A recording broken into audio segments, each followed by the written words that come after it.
তো সকালবেলা ঘুম থেকে উঠে চলে গেলাম মুখ ধুয়ে যাচ্ছি পেট পুজো করতে। তো খাওয়া দাওয়া কমপ্লিট করে যাচ্ছিলাম মাঠের দিকে, তখন আমার মা বলে উঠলো, স্কুল থেকে বই দিয়েছে, ঘরে গিয়ে বই পড় গে যা। তো এই কথা শুনে যদি আমি না যাই তাহলে বুঝতেই তো পারছো। তো চট করে চলে গেলাম ঘরে বইগুলো আনতে। তো বইগুলো নিয়ে চলে গেলাম আমার ছোটখাটো স্টুডিওতে। তো স্টুডিওতে ঢুকে বেঞ্চের উপরে বইগুলো রেখে বসে পড়লাম চেয়ারে। তারপরে দেখতে লাগলাম কি কি খাতা ও বই দিয়েছে। 3টে মমতা ব্যানার্জির খাতা ও এটা কি বই, এটা কি সত্যজিৎ রায়ের লেখার বই।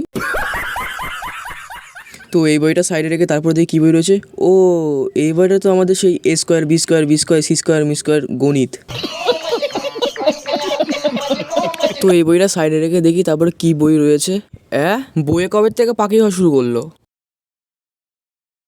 पंछी बनूं उड़ती फिरूं मस्त गगन में।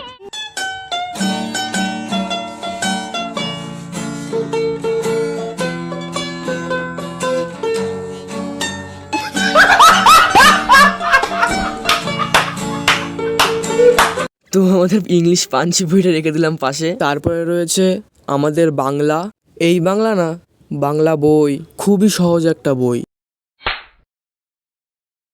বাংলা বই কি তোর খুব সহজ মনে হয়? পরীক্ষার সময় কোশ্চেন পেপার হাতে পেলে তো মুদাম টয়লেটে দৌড় মারিস। সরি।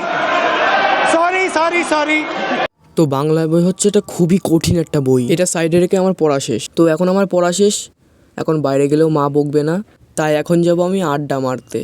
আর তোমরা কোন ক্লাসে উঠলে কমেন্টে জানাবে।